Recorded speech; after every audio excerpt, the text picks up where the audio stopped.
غوث اعظم بمنی بے سر و سامہ مدد قبلہ دین مدد کعبہ ایمان مدد بگرداب بلا افتادہ کشتی ضعیفان و شکستہ رات پشتی بحق خواجہ عثمان ہارونی مدد کن یا معین الدین چشتی مدد کن یا معین الدین چشتی مدد کن یا معین الدین چشتی۔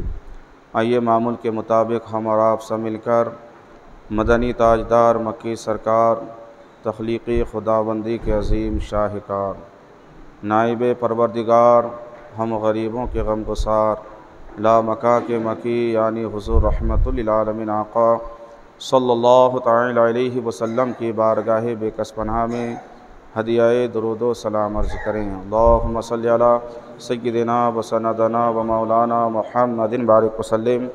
صلاۃ و سلام علیک یا رسول اللہ صلی اللہ تعالی علیہ وسلم۔ سیدی سرکار اعلیٰ حضرت عظیم البرکت کنز الکرامت جبل الاستقامت آیات من آیات اللہ و معجزات من معجزات النبی الشاہ امام احمد رضا خان فاضل بریلوی علیہ رحمت و رضوان کیا ہی خوب ارشاد فرماتے ہیں، لحد میں عشق رخ شہ کا داغ لے کے چلے،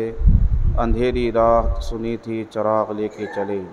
اور یا رسول اللہ صلی اللہ تعالی علیہ وسلم تیرے غلاموں کا نقش قدم ہے راہ خدا، وہ کیا بھٹک سکے جو یہ سراغ لے کے چلے۔ حضرات، خطبہ مسنہ کے بعد میں نے ایک آیت کریمہ کی تلاوت کا شرف حاصل کیا، ساتھ ہی ساتھ ایک حدیث پاک کی بھی تلاوت کا شرف حاصل کیا۔ اللہ رب العزت ارشاد فرماتا ہے، یا ایھا الذین آمنوا، اے ایمان والو، کلوا من طیبات ما رزقناکم، جو ہم نے تمہیں رزق دیا ان میں سے جو طیب ہے، پاک ہے، صاف ستھرا ہے، اس سے کھاؤ، واشکروا للہ، اور اللہ تبارک و تعالیٰ کا شکر بجا لاؤ۔ حدیث پاک سرکار ارشاد فرماتے ہیں، اللہ طیب و یحب الطیب، اللہ پاک ہے، اللہ پاک کو پسند فرماتا ہے۔ اللہ ناپاکی کو، گندگی کو، غلاظت کو اللہ پسند نہیں فرماتا۔ اللہ پاک ہے تو اللہ پاک چیزوں کو ہی پسند فرماتا ہے۔ اس آیت کریمہ کے ضمن میں اور اس حدیث پاک کے ضمن میں آج میں آپ حضرات کے سامنے انشاءاللہ العزیز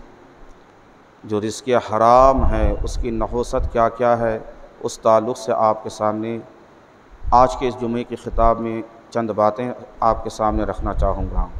بحمدہ تعالیٰ پچھلے جمعہ رزق حلال کی اہمیت اور اس کی برکتوں کے تعلق سے چند باتیں، اور ہمیں محنت مشقت کر کے رزق حلال تلاش کرنی چاہیے، اس تعلق سے چند باتیں میں نے پچھلے ہفتہ رکھا تھا۔ انشاءاللہ العزیز آج کے اس جمعے کے مختصر سے خطاب میں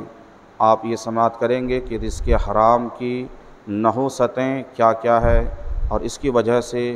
ہماری زندگی میں کتنی نحوستیں، کتنی بربادیاں، کس طرح کی خرابیاں ہم میں آتی ہے، دین و دنیا میں بھی ہمارے لیے بربادی ہے رزق حرام کی وجہ سے، اور آخرت میں بھی ہمارے لیے بربادی ہے۔ اس لیے آج ہمارا معاشرہ، جب ہم اس اسلامی معاشرے پہ نظر ڈالتے ہیں تو ہمارے کتنے بھولے بھالے مسلمان ایسے ہیں کہ جو صاحب رزق حرام تو کھاتے ہیں لیکن ان کو پتہ بھی نہیں چلتا کہ کہاں سے میرے پاس رزق حرام آتا ہے۔ حرام کے وسائل اتنے بڑھ گئے، اتنے دروازے ہو گئے کہ حتی الامکان کچھ لوگ کوشش بھی کرتے نہیں بچ پاتے۔ آج دیکھیں ہم معاشرے میں نظر اٹھا کے سود کا کاروبار، بیاج کا کاروبار ہم لوگوں میں موجود، شراب کا بیچنا، کتنے لوگ بیئر بار کھول کر کے رکھا ہے، یہ بیچنا بھی حرام، اس کی کمائی بھی حرام، اس سے کھانا بھی حرام۔ یاد رکھنا، جوا، سٹا، یہ سارے گندے اعمال آج ہم میں پائے جاتے ہیں۔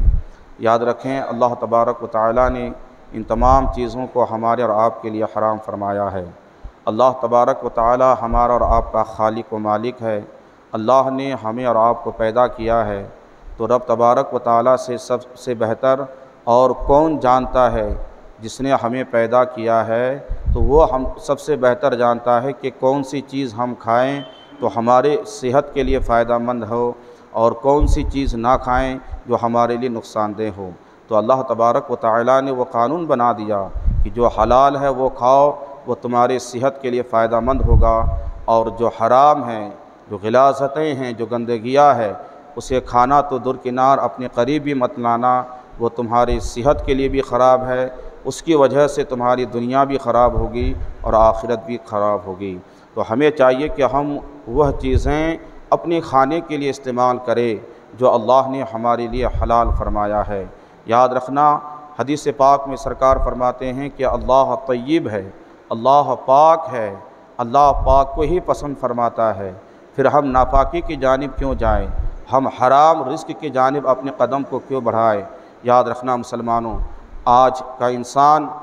کتنا بھولا بھالا ہو چکا ہے کہ کبھی جوا کے نام پہ، کبھی سٹے کے نام پہ، اور بالخصوص قوم مسلم کے نوجوان بچوں میں یہ چیزیں زیادہ تر پائی جاتی ہے۔ ان کی فکر ہے، سوچ ہے کہ صاحب راتوں رات کیسے بھی ہو میں بادشاہ بن جاؤں، راتوں رات کیسے بھی ہو میں کروڑ پتی بن جاؤں۔ نہ محنت کرنے کی چھمتا اپنے اندر رکھتے ہیں، نہ مزدوری کرنا جانتے ہیں، نہ کاروبار کا سلیقہ ہم میں ہے، صرف ہم ایک چیز ذہن میں رکھے ہیں کہ کیسے بھی ہو راتوں رات میں ہندوستان کا بادشاہ کیسے بن جاؤں، میں کروڑ پتی کیسے بن جاؤں۔ آج 1 روپیہ کھانے کو نہیں ہے، کل میرے جیب میں کروڑوں روپیہ کیسے آ جائے، میں لاکھوں کی گاڑی میں کیسے گھوموں، میں وائٹ کپڑا پہن کر کے ڈرائی کلین کر کے کیسے گھوموں۔ یعنی ہماری فکر اور ہماری سوچ صرف یہ ہے کہ ہمارے پاس پیسہ آئے، ہم اس جانب توجہ نہیں ڈالتے کہ پھر وہ حلال طریقے سے آئے یا حرام طریقے سے آئے۔ یاد رکھنا، سرکار صلی اللہ تعالیٰ علیہ وسلم نے حدیث پاک میں ارشاد فرمایا ہے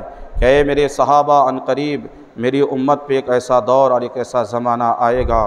کہ جب میری امت کے لوگ حلال اور حرام میں بالکل فرق پیدا نہیں کریں گے، حرام اور حلال میں بالکل تمیز نہیں کریں گے۔ صبح کو وہ مومن ہوگا، شام کو وہ کافر ہو جائے گا، مومن بن کے سوئے گا، کافر بن کر کے اٹھے گا۔ اللہ کے رسول صلی اللہ تعالیٰ علیہ وسلم نے یہ ارشاد فرمایا تھا۔ اندازہ کریں، آج ہم جب اپنی قوم پہ نظر اٹھاتے ہیں، آج جب ہم امت مصطفیٰ صلی اللہ تعالیٰ علیہ وسلم پر اپنی نظر اٹھا کے دیکھتے ہیں تو ہم میں کتنے ایسے لوگ ہیں جو حلال اور حرام میں بالکل تمیز نہیں کرتے ہیں۔ یاد رکھنا مسلمانوں، ایک بات آپ کو بتاؤں کہ جب ہم اور آپ نماز پڑھنے کے لیے مسجد میں آنے کا قصد کرتے ہیں، ارادہ کرتے ہیں، یاد رکھیں، آپ اندازہ کریں کہ ایک مسلمان جب ارادہ کرتا ہے مسجد میں آنے کے لیے تو سب سے پہلے اس کے لیے ضروری ہے، اور یہ شرائط نماز میں سے بھی ہے، کہ وہ انسان اپنے بدن کو دیکھے کہ میرا بدن پاک و صاف ہے کہ نہیں، میرے اوپر غسل واجب اور فرض تو نہیں ہے،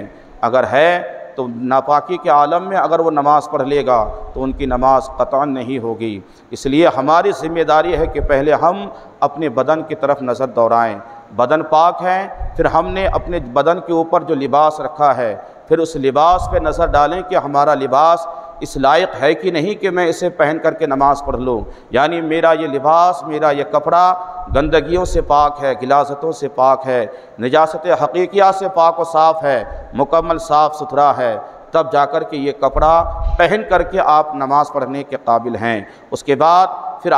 بدن آپ کا صاف ستھرا، لباس بھی آپ کا پاک و صاف، پھر جس جگہ آپ کو کھڑے ہو کر کے عبادت کرنی ہے، جس جگہ پہ کھڑے ہو کر کے آپ کو نماز پڑھنی ہے، جسے آپ مصلی کہتے ہیں، اس جگہ کو بھی دیکھنے کا حکم ہے کہ آیا اس جگہ میں کوئی گندگی تو نہیں، وہ جگہ ناپاک تو نہیں ہے۔ اگر ناپاک ہوگی تو پھر وہاں آپ کا سجدہ کرنا آپ کے لیے جائز نہ ہوگا، وہاں پہ عبادت کرنا آپ کے لیے درست نہیں ہوگا۔ یاد رکھنا، ایک سجدہ کے لیے کتنے اہتمام آپ کر رہے ہیں، کبھی اپنے بدن کی طرف نظر دوڑاتے ہیں، کبھی آپ اپنے لباس کی جانب نظر دوڑاتے ہیں، کبھی آپ اس جگہ کو دیکھتے ہیں جس جگہ پہ کھڑے ہو کر کے اللہ کی عبادت کرنی ہے، آپ کو جس جگہ پہ کھڑے ہو کر کے آپ کو نمازیں ادا کرنی ہیں۔ لوگوں، یہ ظاہری صورت، یہ ظاہری طور پہ آپ نے مکمل سوال لیا اپنے آپ کو کہ میرا بدن بھی پاک و صاف ہے، میں نے لباس بھی اچھا پہن لیا ہے، جگہ بھی درست ہے، لیکن وہیں پہ پلٹ کے ذرا ظاہر سے نظر ہٹا کے اپنے باطن کو بھی دیکھ لینا۔ اللہ آپ کے ظاہری شکل و صورت کو نہیں دیکھتا ہے، اللہ ہمارے باطن کو دیکھتا ہے۔ حدیث پاک میں اللہ کے رسول صلی اللہ تعالیٰ علیہ وسلم ارشاد فرماتے ہیں، ان اللہ تعالیٰ لا ينظر الى صورکم، اللہ کے رسول فرماتے ہیں کہ اللہ تبارک و تعالی تمہاری ظاہری صورت کو نہیں دیکھتا ہے، بل الی قلوبکم، بلکہ تمہارے قلوب کو دیکھتا ہے، تمہارے دلوں کو دیکھتا ہے۔ کیا مطلب؟ ہم صاحب اچھا لباس پہن لیے، ہمارا بدن پاک و صاف، ہم جس جگہ نماز پڑھنے والے ہیں وہ جگہ پاک و صاف، لیکن دل ہمارا گندا ہے، ہمارے پیٹ میں حرام کا لقمہ گیا ہے۔ ایسے عالم میں آپ نماز کے لیے آئے، یاد رکھنا یاد رکھنا، اللہ کے رسول صلی اللہ تعالی علیہ وسلم ارشاد فرماتے ہیں اللہ تمہارے ظاہری شکل و صورت کو نہیں دیکھتا ہے، اللہ تمہارے باطن کو دیکھتا ہے۔ کیا مطلب؟ مطلب یہ بنتا ہے کہ جس طرح تم نے اپنے ظاہری شکل و صورت کو سنوارا ہے، اپنے آپ کو بہتر بنایا ہے، ایسے ہی رب کی بارگاہ میں حاضر ہونے سے پہلے ہمیں اپنے باطن کو بھی سدھارنا ہے کہ میں نے آج صبح ناشتہ کیا وہ حلال رزق سے کھایا یا حرام رزق سے کھایا، اس پہ بھی نظر رکھنا ہے۔ ہم دوپہر میں کھانا کھانے والے ہیں، ہمارا کھانا رزق حلال سے ہے یا رزق حرام سے ہے، اس پہ ہمیں نظر دورانی ہے، ورنہ یاد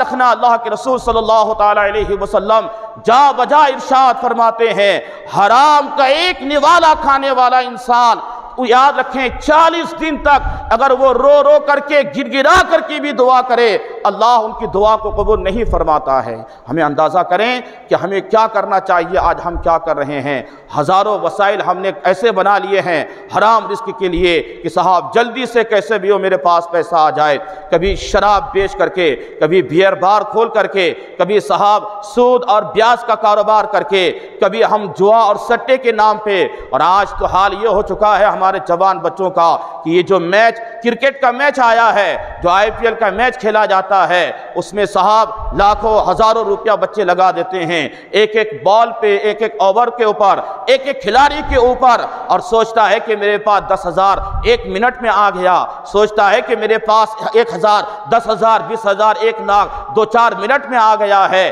میرے جوانوں آپ کان کھول کے سننا، یہ ذریعہ جتنے میں نے بتایا آپ کو یہ سارے کے سارے حرام ذرائع ہیں کمانے کے، اس میں سے 1 روپیہ بھی کھاؤ گے یہ تمہارے لیے حرام کا لقمہ ہوگا، نہ اس کے ذریعے یہ کھانے کے بعد تمہاری کوئی دعا قبول نہیں ہوگی، تمہاری عبادتیں رائگاں جائیں گی، تمہاری دنیا بھی تباہ و برباد ہوں گی، تمہاری آخرت بھی خراب ہوں گی۔ اس لیے ہمیں ضرورت ہے کہ ہم ان تمام چیزوں سے اپنے آپ کو بچائیں۔ اچھا آج انسان کی سوچ کیا بن چکی ہے؟ بس جلدی میں مالدار بن جاؤں، کیسے بھی ہو میرے پاس پیسہ آ جائے، میری شہرت ہو جائے، لوگ میرے محلے میں مجھے عزت کی نگاہ سے دیکھیں۔ یاد رکھنا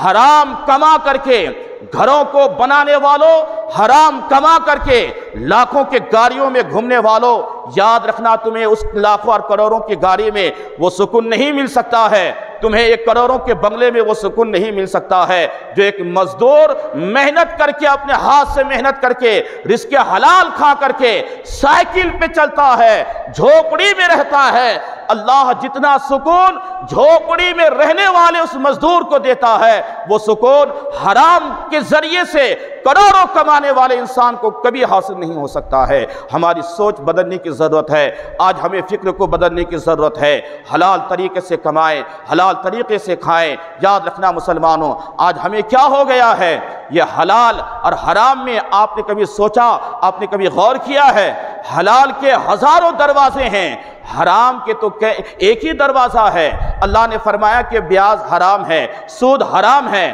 تو اس کا مطلب کہ ایک چیز کو اللہ نے حرام فرما دیا، اس کے بدلے میں کمانے کے لیے ہزاروں طریقے اللہ نے ہمارے لیے حلال رکھا ہے۔ تجارت کرو، بزنس کرو، ملازمت کرو، نوکری کرو، مزدوری کرو، کھیتی باڑی کرو، کاشتکاری کرو، یہ سارے ذریعے اللہ نے کمانے کا رکھا ہے۔ ایک حرام کا دروازہ بند کی، ایک چیز کو ہمارے لیے حرام اللہ نے فرمایا تو ہمارے لیے حلال طریقے اللہ نے ہزاروں کھول دیا ہے۔ پھر ہم حرام یہ ہزاروں طریقے کے حلال جو ہمارے لیے ہے، یہ دروازے چھوڑ کر کے ہم ایک حرام کی جانب کیوں قدم بڑھا رہے ہیں؟ اللہ اکبر کبیرہ۔ اللہ نے فرمایا شراب حرام ہے، اس کا مطلب یہ تھوڑی ہے کہ دنیا کی ساری پینے والی چیزیں ہمارے لیے حرام ہو گئی، نہیں، شراب ہمارے لیے حرام ہے تو پینے والی دیگر چیزیں جو حلال ہمارے لیے ہیں، ہزاروں طریقے کی چیزیں اللہ نے ہمارے لیے حلال رکھا ہے۔ دودھ حلال ہے، جتنا چاہو پی لو۔ پانی ہمارے لیے حلال ہے، جتنا چاہو پی لو۔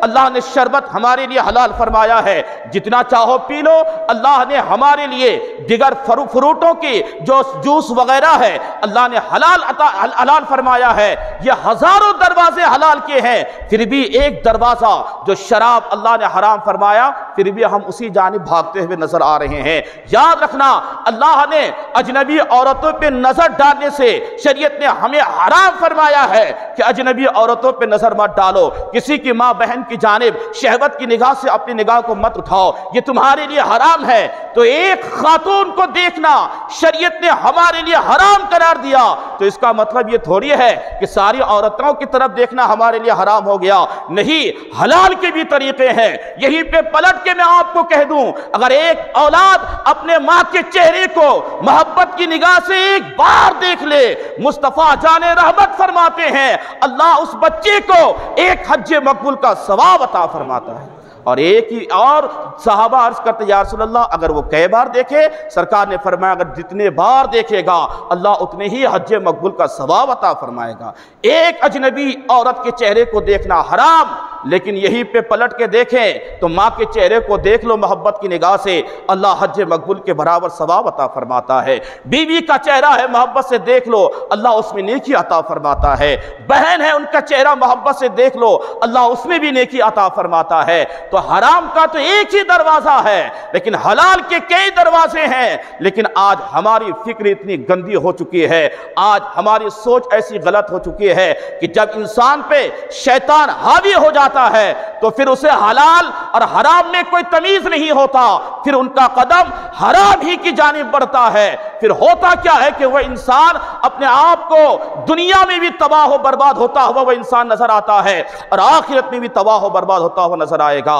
اس لیے ہمیں ضروری ہے کہ ہم اپنے قدم کو ذرا سنبھال کے لے کے چلیں۔ کیا کھا رہے ہیں، کیسے کما رہے ہیں، کہاں سے رزق آ رہا ہے، ہمارے بچے کہاں سے لا رہے ہیں کما کر کے، ہم کو اس میں بھی نظر رکھنی ہے۔ آج کتنے لوگ ہیں اگر بیٹا 10,000 1 لاکھ روپیہ کما کے لائے تو ماں باپ بڑی خوشی مناتے ہیں کہ چلو صاحب میرا بیٹا کمانے کے لائق ہو گیا، میرا بیٹا اس لائق ہو گیا کہ اب ہمیں کھانے پینے کی کوئی دقت نہیں اٹھانی پڑیں گی، ہماری ضروریات پوری ہوتی رہیں گی۔ لیکن پلٹ کے ماں باپ کبھی یہ نہیں پوچھتے ہیں کہ صاحب میرا بیٹا اتنا تو کما کے لایا ہے، ذرا پوچھو تو صحیح کہاں سے لایا ہے، کیا کہیں غلط اور حرام طریقے سے کما کے تو نہیں لایا ہے، کسی کی جان مار کر کے، کسی کی زمین ہڑپ کر کے،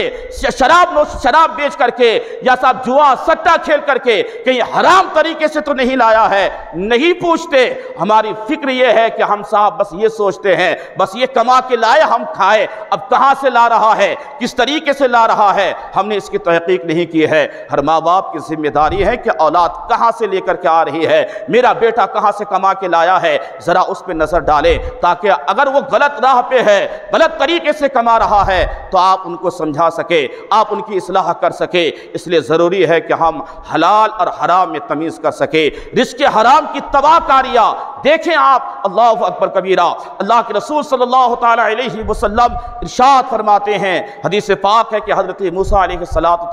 ایک مرتبہ کوہ طور پہ تشریف لے جا رہے تھے۔ سب کو معلوم ہے کہ حضرت موسیٰ علیہ السلام کلیم اللہ تھے، کوہ طور پہ آ کر کے رب سے ہم کلام ہوا کرتے تھے، رب سے باتیں کیا کرتے تھے۔ وہ موسیٰ کلیم اللہ، اللہ اکبر کبیرہ، آپ کوہ طور کی جانب تشریف لے جا رہے ہیں۔ جب کوہ طور یعنی اس پہاڑ کے قریب پہنچے تو آپ نے کیا دیکھا کہ اس کے نیچے حصے میں ایک بندہ بیٹھ کر کے رب کی بارگاہ میں دعا کر رہا ہے، ہاتھوں کو یوں اٹھا کر کے رب کی بارگاہ میں دعا کر رہا ہے۔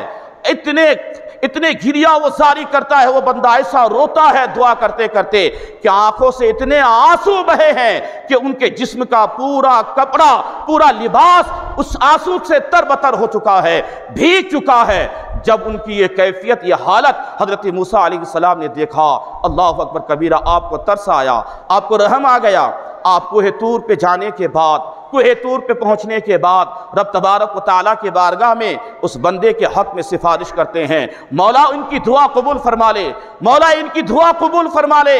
اے دعا کرنے والوں اور یہ شکایت کرنے والوں کہ میں ایک ہی مقصد کے لیے مسجد ہی میں نہیں غریب نواز کی بارگاہ میں 10 مرتبہ گیا، میری دعا قبول نہیں ہو رہی ہے، فلاں مزار میں گیا، نمازیں پڑھتا ہوں، تہجد پڑھتا ہوں، ہمیشہ دعائیں کرتا رہتا ہوں، پھر میری دعا کیوں نہیں قبول ہوتی ہے؟ سنو غور سے، یاد رکھنا، حضرت موسیٰ علیہ السلام سفارش کرتے ہیں، مولا یہ رو رو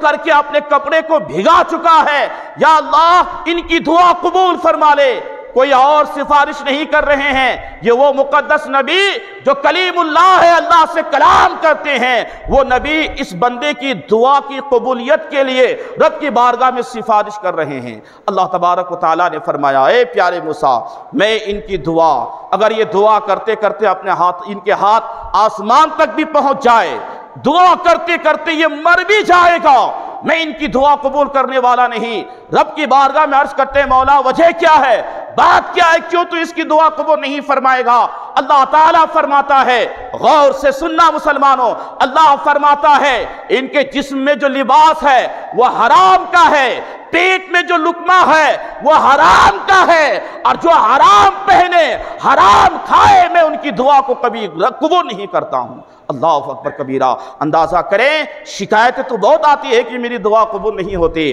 کبھی آپ نے یہ امام صاحب سے پوچھا، کبھی آپ نے کسی عالم سے یہ پوچھا کہ دعا کی قبولیت کے لیے کیا کیا شرائط ہے، کس وجہ سے میری دعا قبول ہو، کیسے میں دعا کروں تو رب کی بارگاہ میں میری دعا قبول ہو جائے؟ یہ سب شکایت کرتے ہیں کہ دعا قبول نہیں ہو رہی ہے، لیکن پلٹ کے ذرا یہ بھی تو پوچھ لیجئے کہ دعا آخر دعا قبول ہو تو ہو کیسے؟ صحابی رسول ہے رب کے اللہ کے رسول صلی اللہ تعالیٰ علیہ وسلم کی بارگاہ میں عرض کرتے ہیں، مولا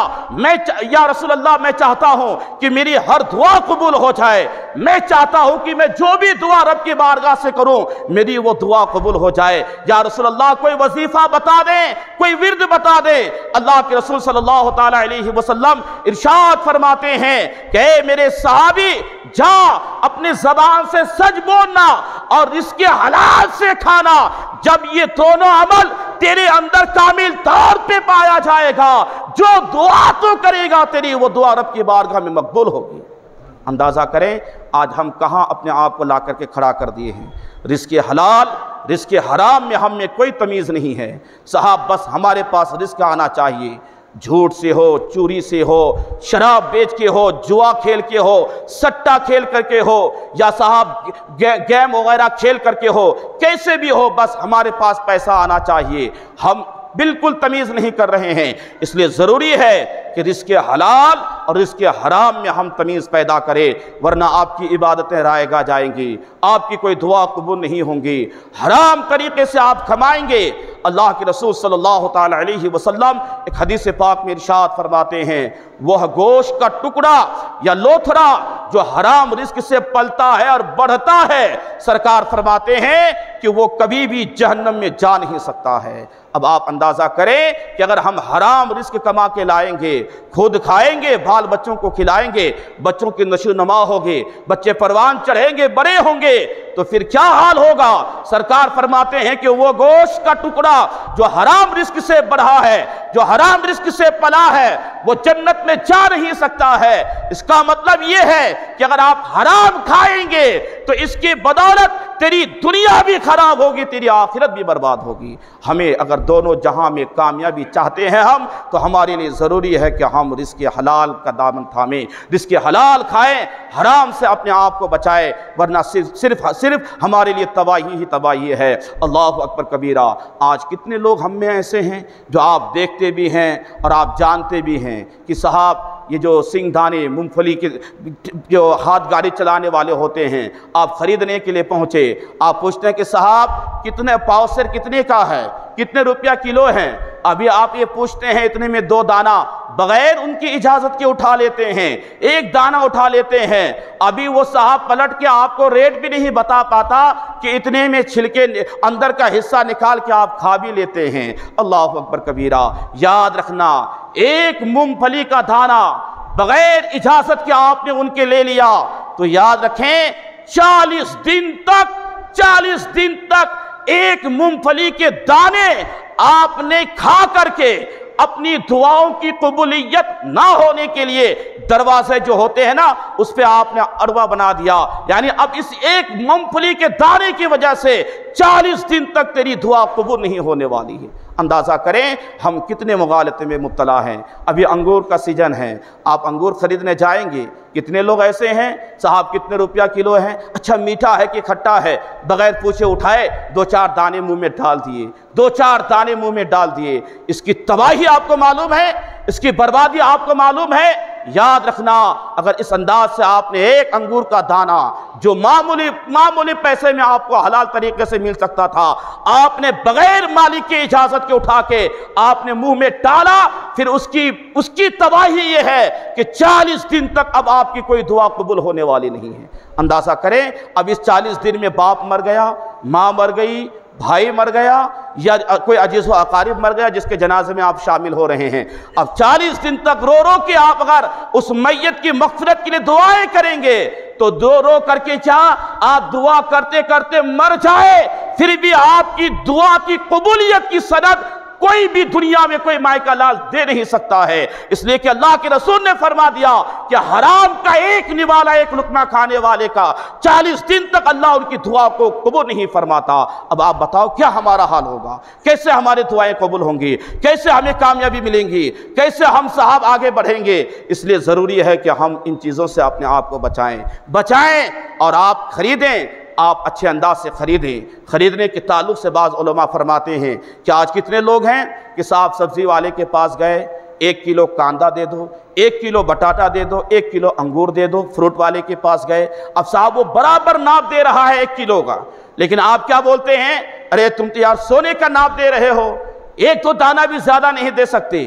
یاد رکھنا مسلمانوں، اس تعلق سے حکم یہ آیا ہے کہ آپ نے جتنی رقم دیا ہے اس کا جتنا وزن بنتا ہے اتنا ہی آپ کو لینا ہے، اس سے زیادہ خود اگر مال کا مالک بھی آپ کو دے تو یہ آپ کے لیے حلال اور جائز نہیں ہے۔ یاد رکھنا آج کتنے لوگ ہیں جو شراب بڑھا کے لیتے ہیں اور نہیں دے تو صاحب ان کے پاس دوبارہ جانا پسند نہیں کرتے ایسے دکاندار کے پاس۔ ایک چھوٹی سی بات ذہن میں آ رہی میں آپ کو بتاؤں، حضرت ابراہیم بن ادہم رحمت اللہ تعالی علیہ تارک السلطنت ولی ہیں، بہت پائے کے ولی گزرے ہیں۔ آپ یمن کے بہت بڑے رئیسوں میں شامل ہوئے، پھر اس کے بعد وہاں کی حکومت بھی آپ کے پاس آئی، بڑے مالدار ہوئے، لیکن اللہ کے ولی تھے، اللہ کے برگزیدہ بندے۔ آپ ایک مرتبہ طواف کر رہے تھے، طواف خانہ کعبہ طواف کر رہے ہیں، طواف کرتے کرتے آپ نے کیا دیکھا کہ اللہ کے 2 مقدس فرشتے ہیں جو غلاف کعبہ کو یوں تھامے ہوئے ہیں، اور جب حضرت ابراہیم بن ادہم ان کے قریب سے گزرنے لگے، ایک فرشتہ دوسرے فرشتے سے کہتے ہیں کہ اللہ تبارک و تعالی کا کتنا بڑا کرم تھا ان پہ کہ یہ ولایت کے منزل پہ تھا، اب نہیں ہے۔ جملہ سنیں، ایک فرشتہ دوسرے فرشتے سے کہتا ہے کہ یہ ولایت ابراہیم بن ادہم ولایت کے منزل پہ تھا، اب نہیں ہے۔ دوسرے فرشتے نے کہا کہ وجہ کیا ہے، تھا اور اب نہیں ہے، ولایت کیسے چلی گئی؟ غور کرنا مسلمانوں، رزق حرام کھانے والوں، بغیر مالک کی اجازت سے مونگ پھلی کا ایک دانہ اٹھا کے کھانے والوں، بغیر مال کے مالک کی اجازت کے انگور کا ایک دانہ کھانے والوں، ذرا غور کرنا۔ حضرت ابراہیم بن ادہم نے جب فرشتوں کے مابین اس کلام کو سنا، آپ طواف کرتے کرتے وہیں پہ رک گئے، کان لگا کے سننے لگے کہ ولی تھا اب نہیں ہے ولی۔ اتنے میں دوسرے فرشتے نے پوچھا کہ ان کی ولایت کیسی چلی گئی، ولایت اب کیوں نہیں باقی ہے؟ تب دوسرے فرشتے نے کہا اس کی وجہ یہ ہے کہ یہی ابراہیم بن ادہم کل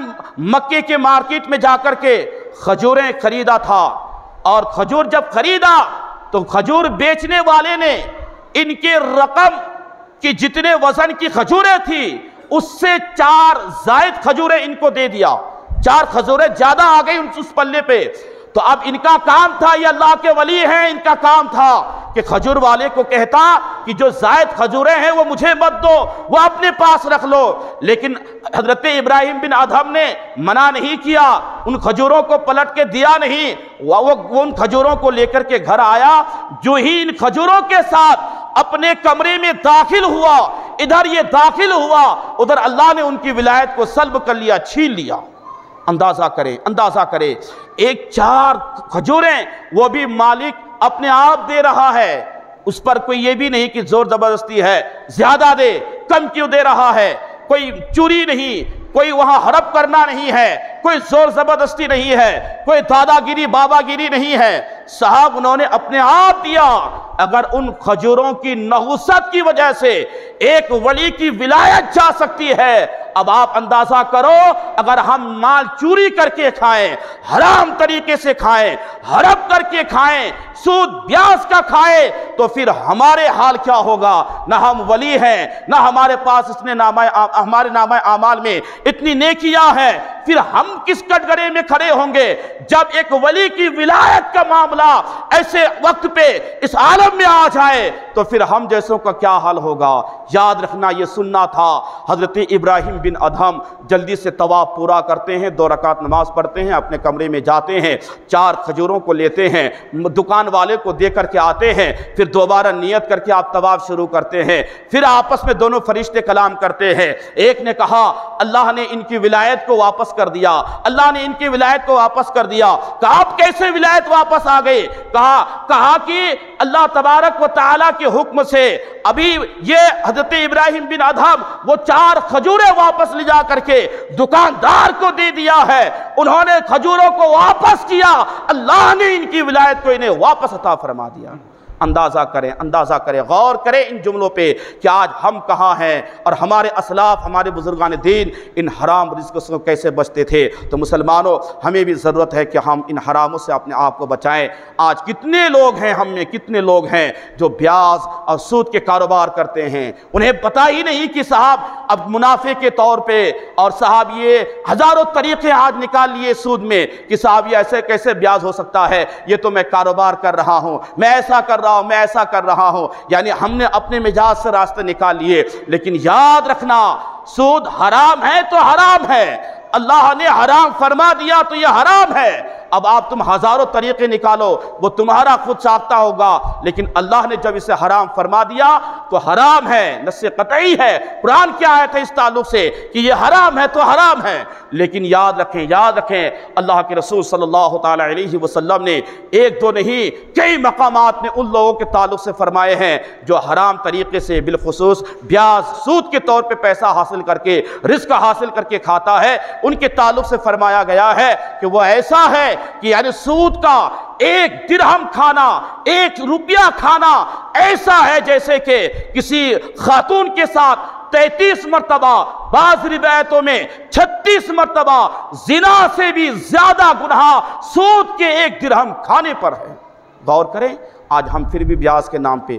ہزاروں راستے نکال لیے، بس ہمیں کھانا ہے، ہمیں پیسہ چاہیے، ہمیں اپنی زندگی بسر کرنی ہے، دنیا تباہ ہو رہی ہے، آخرت برباد ہو رہی ہے، ہمیں جانب کوئی توجہ نہیں ہے، بس کیسے بھی ہو ہمیں پیسہ کمانا ہے، ہمارے پاس پیسہ آنا چاہیے۔ اللہ اکبر کبیرہ۔ اس لیے میں نے مناسب سمجھا کہ ماہ رمضان المبارک نگاہوں کے سامنے ہے، اس سے پہلے ہم اور آپ ذرا ان گندگیوں سے نکلے، ان غلاظتوں سے اپنے آپ کو نکالیں اور صحیح راستہ اختیار کریں۔ میں نے پچھلے جمعہ آپ کو بتایا تھا کہ رزق اتنا ہی ملنا ہے جو ہمارے مقدر میں ہے، خواہ وہ آپ حلال طریقے سے حاصل کرو یا حرام طریقے سے حاصل کرو، کسی بھی طریقے سے حاصل کرو، مقدر میں رب نے جتنا لکھا ہے اتنا ہی آپ کو ملنا ہے۔ یہ آپ پہ ڈیپینڈ کرتا ہے کہ آپ حلال طریقے سے حاصل کریں یا حرام طریقے سے حاصل کریں۔ یاد رکھنا مسلمانوں، ہمیں چاہیے کہ ہم اچھے انداز سے کمائیں، محنت کر کے کمائیں، محنت کر کے۔ اللہ کے رسول صلی اللہ تعالی علیہ وسلم کا ایک لقب ہے کہ آپ کو حبیب اللہ نے حبیب اللہ کہہ کے پکارا۔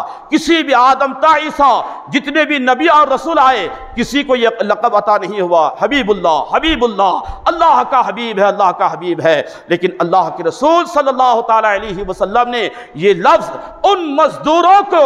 اور ان محنت کرنے والوں کو عطا فرمائے ہیں جو محنت کر کے اپنے ہاتھ کی کمائی سے کھاتا ہے۔ سرکار حدیث پاک میں ارشاد فرماتے ہیں القاسم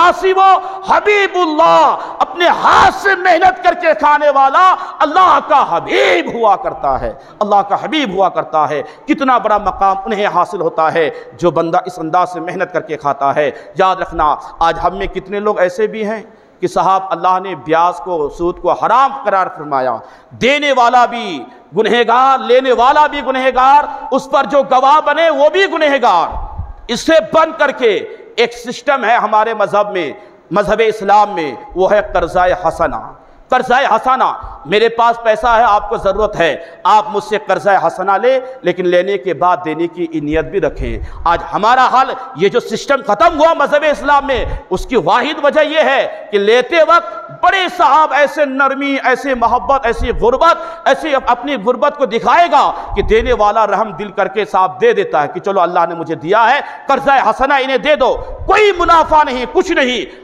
قرضہ حسنہ ہے، اللہ کی رضا کے خاطر نیکی حاصل کرنے کے لیے اللہ نے مجھے دیا ہے، یہ غریب ہے، میں ان کی مدد کر رہا ہوں، اب یہ جب دے گا دے دے گا۔ یاد رکھنا مسلمانوں، لیکن ہم میں یہ رواج ختم ہونے کی وجہ یہ ہے کہ کچھ اتنے ایسے ہم میں جاہل ہے کہ جو قرضہ حسنہ لیتے وقت بڑے تاریخیں بتائیں گے، نہیں اگلے مہینے کی 1 تاریخ کو، 15 تاریخ کو، 10 دن میں، ہفتہ دن میں دے دوں گا، اور جب پلٹ کے دینے والا مانگنے آتا ہے تو ایسے سینہ جوری اب دادا گیری میں اتر آتا ہے، نہیں دوں گا کیا کر لے گا، نہیں دوں گا کیا کر لے گا، ٹھیک ہے تو نہیں دے گا، یہ کچھ نہیں کرے گا، لیکن جس خدا کی رضا کے خاطر دیا ہے وہ خدا ضرور تیرے ساتھ کچھ کرے گا۔ سنو آپ کو بتاؤ، میں حضرت عبدالحمید ثانی رحمت اللہ تعالی علیہ جو خلافت عباسیہ کے بہت بڑے بادشاہ گزرے ہیں، بہت بڑے بادشاہ، بڑے نیک تھے، یاد رکھنا، اور آج کے حساب سے اگر ان کی بادشاہت کو ناپا جائے تو 40 کنٹریوں کے آپ بادشاہت آپ کے اندر تھے، یعنی 40 ملکوں کے آپ بادشاہت کے تخت پہ آپ قائم تھے۔ ایسے بڑے بادشاہ ایک معمولی سے بنیے سے قرضہ لیتے تھے، قرضہ حسنہ۔ ایک دن وزیر سے کہا کہ جاؤ وہ فلاں بنیے کو بلا کے لاؤ، آیا، آنے کے بعد حساب کتاب کرنے کے بعد انہوں نے جو بادشاہ کا جتنا نکلتا تھا قرضے کے طور پر انہوں نے ان کو دے دیا۔ وہ جانے لگے، وزیر نے دیکھا کہ یار یہ معمولی سا بنیا اتنے بڑے عظیم بادشاہ کے پاس آیا، بادشاہ نے حساب کتاب کیا، ان کو دیا، ماجرا کیا ہے؟ انہوں نے اس بنیے کو دروازے پہ روکا، کہا ایک بات تو بتاؤ یہ کیا لین دین ہے؟ بادشاہ کے پاس کیوں آیا تھا؟ کیوں تمہیں بلائے تھے؟ غور کرنا، رزق حرام کی جانب قدم بڑھانے والوں اور قرضہ حسنہ لے کر کے نہ دینے والوں، ذرا غور سے سننا، آج ہم میں کتنے ایسے ہیں جو ہیلے بہانے دے کر کے قرضہ تو لے لیتے ہیں لیکن دینے کی نیت بھی نہیں ہوتی، دینے کا ارادہ بھی نہیں ہوتا، لینے چلے جائے تو صاحب مار پیٹ پہ بات آ جاتی ہے، دادا گیری پہ بات آ جاتی ہے، جا تجھے جو کرنا ہے کر لے، میں تو دینے والا نہیں۔ کان کھول کے سننا، وہ بادشاہ ہے، وہ بادشاہ ہے۔ وہ بنیا جا رہا تھا، وزیر نے کہا کیا بات ہے، کیوں آیا تھا؟ کہا کچھ نہیں، میرا کچھ قرض تھا بادشاہ پہ، میں اپنا قرضہ لینے آیا تھا۔ وزیر حیران، اتنا بڑا بادشاہ اور یہ معمولی سے انسان سے قرضہ لے رہا ہے، آخر بات کیا ہے؟ اب آپ بتائیں، ہمارے ملک کا پی ایم اگر کسی معمولی انسان سے قرضہ لے تو حیرانگی کے عالم میں کوئی بھی پوچھے گا، تعجب ہوگا کہ یار اتنے بڑے بادشاہ، اتنا وزیر اعظم ہے، اتنا بڑا بادشاہ ہے، یہ قرضہ معمولی سے انسان سے۔ وزیر اٹھا گیا بادشاہ کے پاس، کہا بادشاہ سلامت، بات سمجھ میں نہیں آتی ہے، آپ ان سے قرضہ۔ تب بادشاہ نے کہا تھا، عبدالحمید ثانی نام ہے ان کا، انہوں نے کہا تھا سنو، میں ایک دن حدیث پاک کا مطالعہ کر رہا تھا، اللہ کے رسول صلی اللہ تعالی علیہ وسلم نے ارشاد فرمایا ہے کہ جو قرضہ حسنہ لیتا ہے اور لیتے وقت نیت یہ رکھتا ہے کہ میں ادا کروں گا، میں دے دوں گا، نیت اچھی ہے، دینے کا ارادہ ہے، تو عبدالحمید ثانی بادشاہ اپنے وزیر کو کہتا ہے کہ میرے آقا نے ارشاد فرمایا ہے کہ جو قرضہ حسنہ لیتے وقت دینے کی نیت رکھتا ہے، اللہ تعالی جب تک یہ بندہ دینے کا ارادہ کرتا ہے اور انتظام میں لگا رہتا ہے، اللہ تعالی خاص نظر کرم اپنے اس بندے پہ فرماتا ہے، خاص نظر کرم۔ تو بادشاہ کہتا ہے کہ میں چاہتا ہوں کہ میں رب کے نظر کرم کے سائے میں رہوں، اس لیے میں اس بنیے سے قرضہ لیتا ہوں، دینے کا ارادہ رکھتا ہوں، اور جب تک نہیں دیتا، جب تک اللہ کی نظر کرم میں اور خاص نظر کرم کے سائے میں زندگی بسر کرتا ہوں۔ سوچ دیکھے سوچ، آج صاحب نہیں دیں گے، لڑائی چالو، نہیں دوں گا، لاکھ روپیہ لے لیا، تو کیا کر لے گا؟ ٹھیک ہے یہ کچھ نہیں کرے گا، لیکن اللہ کی رضا، اللہ کے رسول کی رضا کے خاطر تیرے وقت پہ یہ کام آیا تھا، یہ تو کچھ نہیں کرے گا، اللہ تو دیکھ رہا ہے، اللہ ضرور کچھ نہ کچھ کرے گا۔ یاد رکھنا حدیث پاک میں آیا ہے، ایک حدیث میں نے پڑھا کہ سرکار صلی اللہ تعالی علیہ وسلم ارشاد فرماتے ہیں قرضہ لیتے وقت جو لیا ہے اور دل میں ارادہ رکھتا ہے کہ میں ادا کروں گا، میں دوں گا، نیت اچھی ہے، یاد رکھنا اللہ کے رسول ارشاد فرماتے ہیں اللہ تعالیٰ تمام فرشتوں سے فرماتا ہے ان کے لیے سارے دروازے کھول دو تاکہ قرضہ ادا کرنے کے لیے جلدی انتظام ہو جائے۔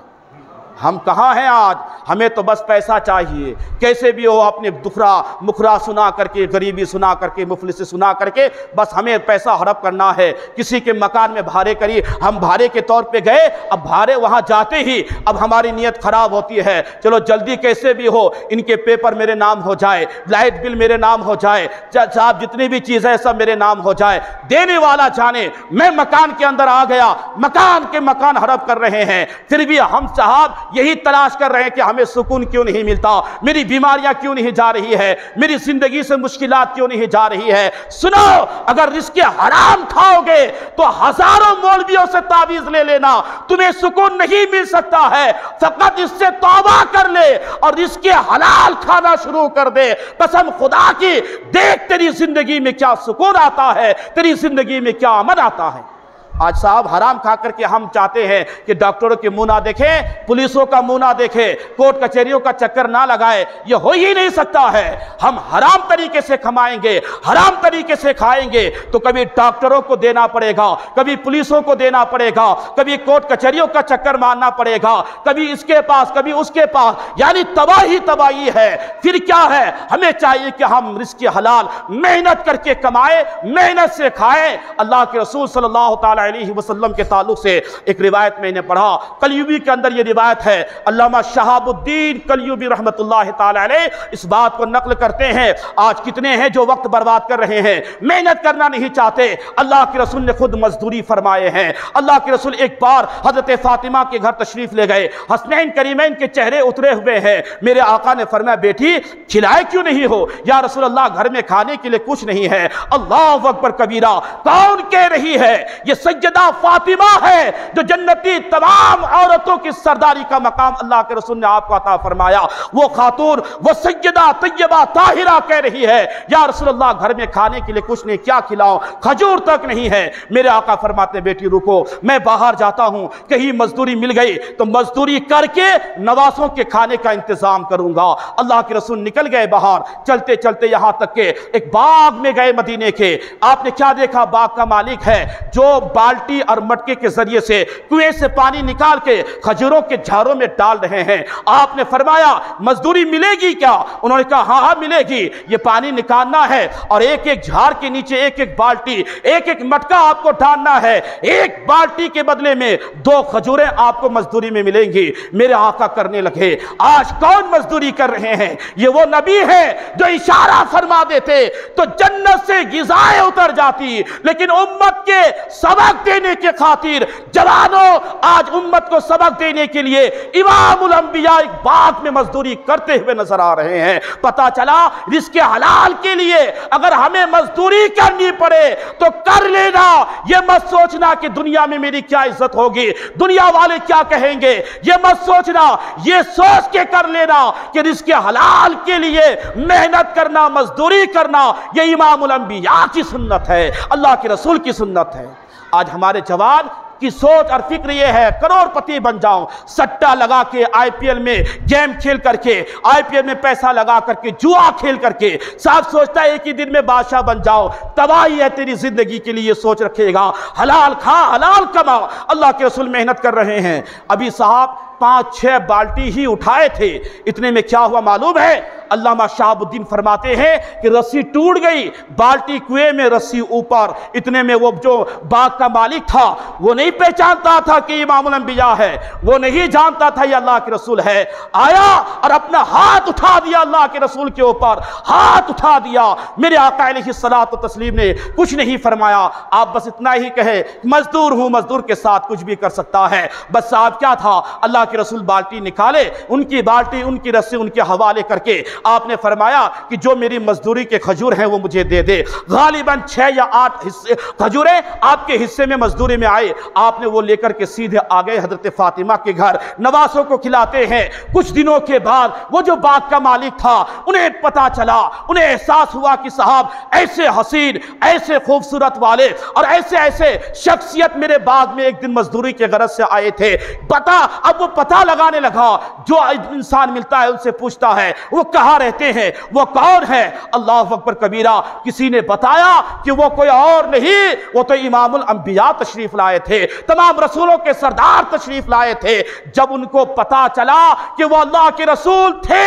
جو ہاتھ اٹھا تھا تلوار لیتا ہے اور اپنے ہی ہاتھوں سے، اپنے ہی دوسرے ہاتھ سے اپنے اس ہاتھ کو وہ کاٹ دیتا ہے، یاد رکھنا۔ اور ہاتھ کا وہ ٹکڑا لے کر کے شام کے وقت مسجد نبوی میں پیغمبر اسلام کی بارگاہ میں حاضر ہوا اور عرض کرتے یا رسول اللہ معافی چاہتا ہوں، مجھ سے غلطی ہو گئی کہ میں جانتا پہچانتا نہیں تھا، اس دن میرا ہاتھ آپ پہ اٹھا ہے، لیکن اللہ کے رسول نے اس وقت بھی سینہ چوڑا نہیں کیا کہ نہیں یہ تو مجھ سے غلطی کیا تو مجھ سے معافی مانگنے آیا۔ نہیں، یہ در سینہ چوڑا کرنے کا نہیں، یہاں جو معافی مانگنے آتا ہے انہیں اس در سے معافی ملا کرتی ہے۔ اللہ کے رسول نے فرمایا وہ ہاتھ کا کٹا ہوا ٹکڑا لانے کے بعد میرے آقا علیہ الصلوۃ والتسلیم اس کٹے ہوئے ہاتھ کو اسی ہاتھ کے کنارے لے جاتے ہیں، لعاب دہن لگاتے ہیں، لگاتے ہی ہاتھ جڑ جاتا ہے اور وہ انسان کہتا ہے پہلے سے زیادہ طاقت اب میرے ہاتھ میں اب آ گئی ہے۔